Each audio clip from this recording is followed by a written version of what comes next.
Assalamualaikum warahmatullahi wabarakatuh. Terima kasih kepada teman-teman semua yang telah menyaksikan video kami kali ini. Kami dari kelompok 6 yang beranggotakan Ainani Zulfa, Anna Cahya, Maya Aurali, Rahmatur Rofiah, dan saya sendiri Laila Nurul Azizah. Di sini kami ingin mempresentasikan hasil diskusi kami tentang pengertian metode ilmiah. Di sini untuk pembahasan kali ini yaitu tentang pengertian metode ilmiah, jenis-jenis penelitian ilmiah, karakteristik penelitian ilmiah, langkah-langkah kegiatan ilmiah, pendekatan, model, teknik, dan peralatan kegiatan ilmiah, serta implikasi filsafat ilmu dalam pengembangan metode ilmiah. Yang pertama yaitu pengertian metode ilmiah. Secara etimologi, metode berasal dari kata Yunani yakni kata meta, sesudah atau dibalik sesuatu, dan hodos, jalan yang harus ditempuh. Metode ilmiah adalah cara sekaligus proses berlangsungnya kegiatan membangun ilmu pengetahuan dari pengetahuan-pengetahuan yang masih bersifat prailmiah, yang dilakukan secara sistematis dan mengikuti asas pengaturan prosedural, teknik normatif, sehingga memenuhi persyaratan kesahihan atau kesahihan keilmuan yang lazim juga disebut memenuhi validitas ilmiah atau secara ilmiah dapat dipertanggungjawabkan. Jenis-jenis penelitian ilmiah ada 3. Yang pertama, penelitian menurut tujuan. Yang kedua, penelitian berdasarkan metode. Dan yang ketiga, penelitian menurut tingkat eksplanasi. Yang pertama yaitu penelitian menurut tujuan. Sekarang di tahun 2005 menyatakan penelitian dapat dilakukan untuk 2 tujuan yang berbeda, yakni penelitian dasar atau basic research yang bertujuan untuk menghasilkan pokok pengetahuan dengan berusaha memahami bagaimana masalah tersebut bisa terjadi dan dapat diselesaikan. Serta penelitian terapan atau applied research yang bertujuan untuk memecahkan masalah mutakhir yang dihadapi oleh manajer atau perusahaan. Menurut Kuncoro, penelitian terapan terbagi dalam 3 kategori, yakni yang pertama penelitian evaluasi atau evaluation research, penelitian yang diharapkan akan memberikan masukan atau mendukung pengambilan keputusan tentang alternatif tindakan. Yang kedua, penelitian pengembangan atau research and development, bertujuan untuk mengembangkan produk sehingga produk tersebut punya kualitas yang tinggi. Yang ketiga, penelitian tindakan atau action research, digunakan sebagai dasar tindakan pemecahan masalah yang ada. Yang selanjutnya yaitu penelitian berdasarkan metode. Yang pertama, penelitian deskriptif atau descriptive research, bertujuan membuat pecanderaan atau lukisan atau deskripsi mengenai fakta-fakta dan sifat-sifat suatu populasi atau daerah tertentu secara sistematik, faktual, dan teliti. Biasanya penelitian ini disebut dengan survei. Yang kedua yaitu penelitian korelasional atau correlational research, bertujuan untuk menyelidiki kemungkinan hubungan sebab akibat dari suatu peristiwa atau fenomena. Yang ketiga, yaitu penelitian atau survei explanatory, adalah penyelidikan kausalitas dengan cara mendasarkan pada pengamatan terhadap akibat yang terjadi dan mencari faktor-faktor yang mungkin menjadi penyebabnya melalui suatu data tertentu. Yang keempat, yaitu penelitian tindakan atau action research.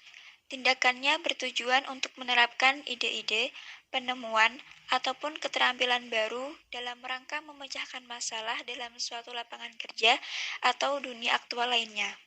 Yang kelima, yaitu penelitian eksperimen. Penelitian eksperimen penyelidikannya dengan cara mengenakan faktor penyebabnya, ataupun treatment atau perlakuan, kepada kelompok eksperimental.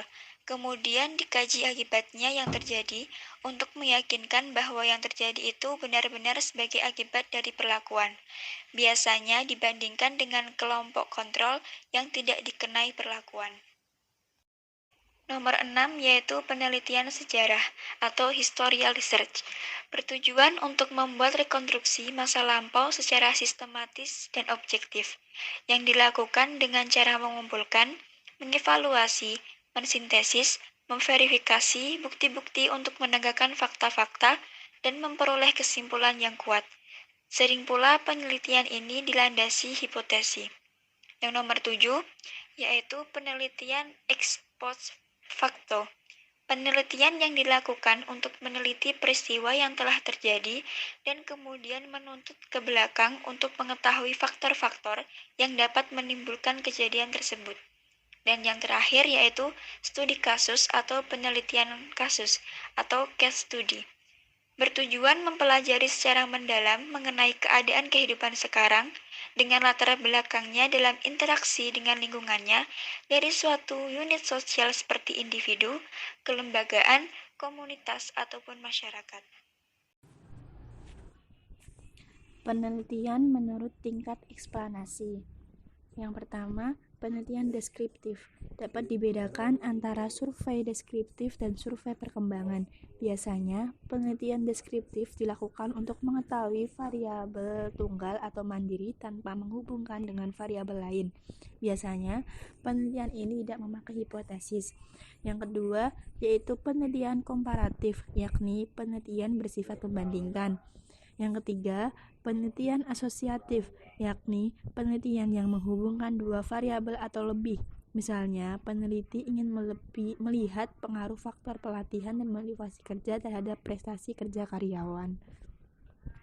Langkah-langkah kegiatan ilmiah. Ini adalah langkah yang paling singkat. Yang pertama, melakukan observasi atau pengamatan terhadap gejala-gejala yang ada, baik gejala yang bersifat alami atau gejala-gejala yang muncul sebagai hasil dari kegiatan percobaan.